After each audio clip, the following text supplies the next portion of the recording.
black and white, clear as crystal. You get nothing. You lose. Good day, sir.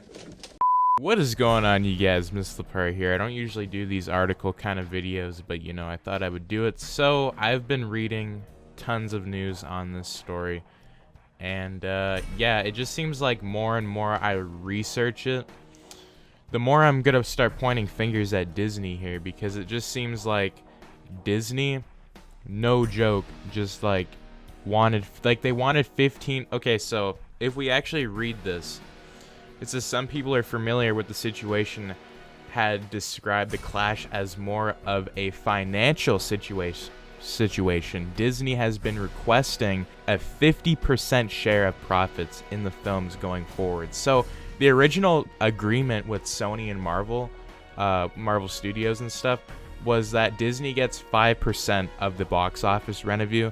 So the huge success of Spider-Man Far From Home reaching over $1 billion, Disney, like the little mouse that runs Disney, got really greedy and then put up an offer for 50%, which they pretty much demanded, because usually when Disney makes like offers and stuff, they demand stuff. So they literally demanded 50% of share of profits for the films going forward.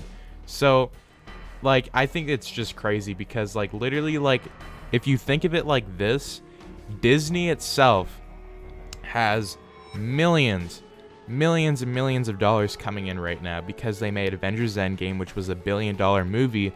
They made Captain Marvel, which was $1 billion movie, and like the success of Spider-Man Far From Home, you know, they still got their 5%. So they're taking money in like crazy, and now they want 50%. So according to the Deadline website, which was reported earlier on the dispute, the two Hollywood giants agreed in 2015 to work together on films featuring the web swinger superhero after several of Sony's Spider-Man films unperformed. The first feature in their, you know, like we all know that it was like Spider-Man Homecoming, right? And it was 880 million. So like they were still getting 5% shares. But after Spider-Man Far From Home grossed 1.1 billion, you know, Sony, like Disney pretty much thought, well, like, because what happens here is they're not going to see that $1.1 billion, Disney.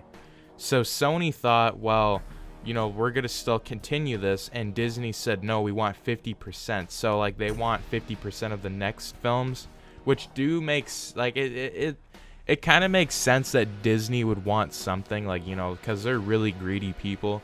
You know, they would want $1.1 billion. But, like, you know, they want half of that. But they already have enough money. So if you actually look at it from this standpoint, look at it like this. So they want 50%.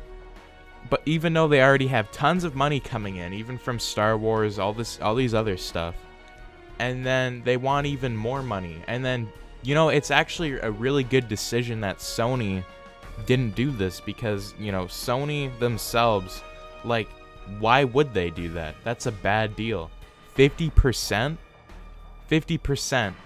Like, I'm actually kind of happy that Sony declined them.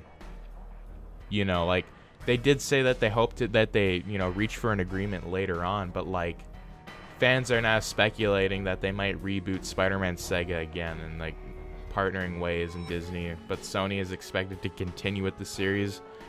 So, like, honestly, I feel like Disney, though, they kind of screwed themselves here, because you don't ask for 50%, because of course Sony's going to say no. But I think what the deal was here is that I think it was either Disney that was getting all of the profits from the, like, action figures and stuff. I think that they were getting all of that, or it was Sony that was getting all of that. I can't remember, but yeah, there's a big dispute here where, like, now that I'm reading into it more, it just seems like Disney's becoming more greedy. And that's the thing that's bad about this, is that they're becoming more greedy and they're requesting 50%, and Sony said no. But you know what happened, though, is Sony actually was reported that they actually did a counter offer, and Disney didn't even want to acknowledge it. They didn't even want to acknowledge it. So I think, honestly, like, I just think it was a bad business deal. Like, I honestly believe that Sony is still in the right here. So anyways, tell me your thoughts on the Disney, you know, asking 50% of share of profits. I mean, if I was Sony, I would say no as well.